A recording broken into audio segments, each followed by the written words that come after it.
This is the Fisher Pyraminx designed by MH Cubes.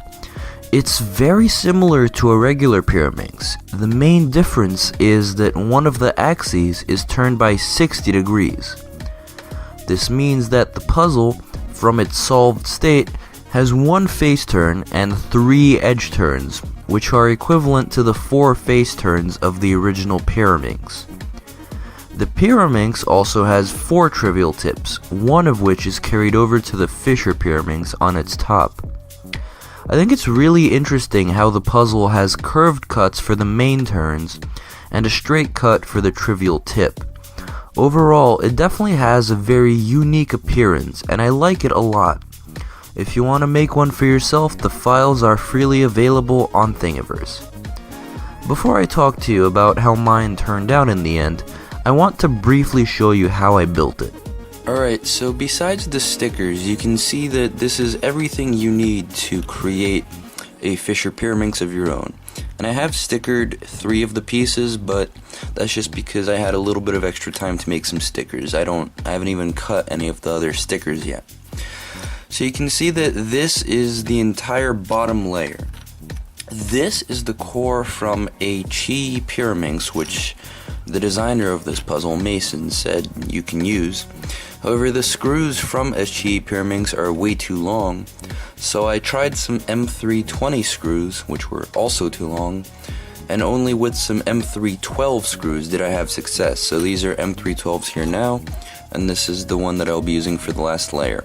I don't as of yet know if this will be good enough for the last layer, because it's a bit different, but hopefully it is, and if it isn't, then I have M320s. Now this part of the assembly is pretty self-explanatory. You just assemble the bottom layer to create this pattern here. And don't over-tighten these screws, because you'll want them to be like at least a little bit looser than they could be, so that the puzzle actually ends up turning. So the next step is going to be to put these 3 petals into the puzzle like this. And now you put this on top here. And you can, if you want, you can kind of like make a cursory test. You can see, yeah, it turns, so that's fine. Now let's talk about the cap system that this tip uses.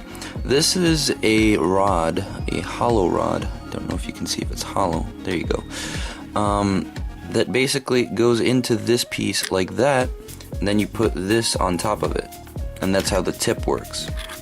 Now I don't know if it's just my printer or if it's an issue in the design, but by default this rod was way too large to actually come and rest into this piece, which is where it's supposed to rest. So I clipped off kind of some parts of it, and now it'll work fine. So now the next step is pretty much just to put this rod in here and then screw the new screw in there. And then we should have everything except this tip, which the tip is going to be super glued to this rod here. So I'll do that and then get back to you. Alright, so here I have the complex. It's this rod with the screw, and it's in this top center piece. So now just put this here so that it gets on the core and screw it in. And once it's screwed in, I'll adjust the tensions and super glue this cap on. So how did it turn out? For the most part, in my opinion, it turns fine. Sometimes it can feel a bit too loose or a bit too tight, but it never pops or anything. And I think the issues are caused mostly by choices I made when printing the pieces on my 3D printer, and aren't actual design flaws. The puzzle shapeshifts a lot when it's scrambled, and it actually is technically possible to solve the colors but not the shape. That's because the eye-shaped pieces, which originally were Pyraminx edges, actually have an orientation, even though in the solved state it looks like they're symmetrical. So if they're not correctly oriented, they will just stick out of the face, even though the color could actually be correct, which I think is very interesting. Anyway, let's scramble the puzzle.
Alright, let's solve the Fisher Pyraminx. Now I'm gonna solve this tip kind of structure first.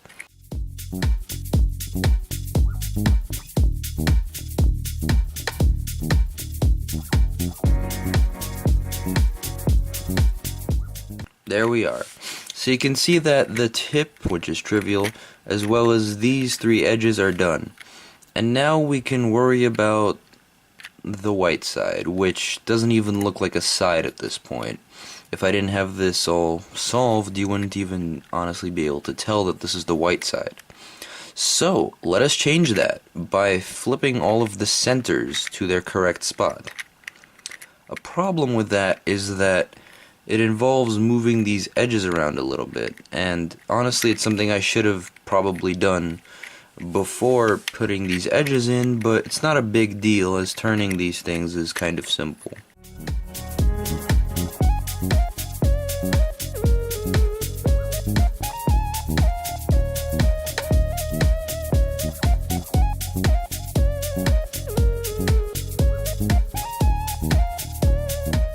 We turn this back, and finally we have completed the tip, the first layer edges, and the second layer centers.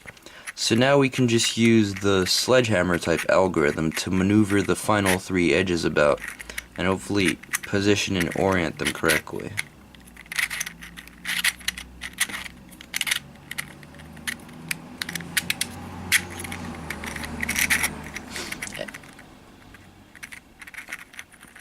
And the puzzle is solved. Now you can see that it didn't really take me that much time to solve it. And that's because I've actually been kind of solving this thing on and off before filming this particular solve. That's just how fun this puzzle actually is. And I will say, on the first try, it definitely took me quite a bit longer, just because I had to get to grips with what piece was what, and how they moved around. I actually solved the first layer, the white layer, on my original solve, and then solved the three edges, which in my opinion was slightly more difficult. And that's why I love this puzzle. On a Pyraminx, no matter what side you solve it from, the solve is basically the same. But you could attack this puzzle in so many different ways, and each way will provide you with a different experience, and honestly, this is one of the most fun puzzles I've had. If you have a 3D printer and some spare filament, I really highly recommend making this one. It doesn't have that many pieces. The stickers are really simple to make because it only has 4 sides. Assembly is really simple, other than the whole thing where it requires existing Pyraminx core. Although I have told Mason to include a 3D printable core, so hopefully he does that. Yeah, overall I really love this puzzle. This is definitely something I'm just going to pick up once in a while and play with. It definitely has a lot of replay value, and I'm really glad I made it. But that's all I have to say about this puzzle. Thank you all very much for watching. Check the links in the description, and have a good day.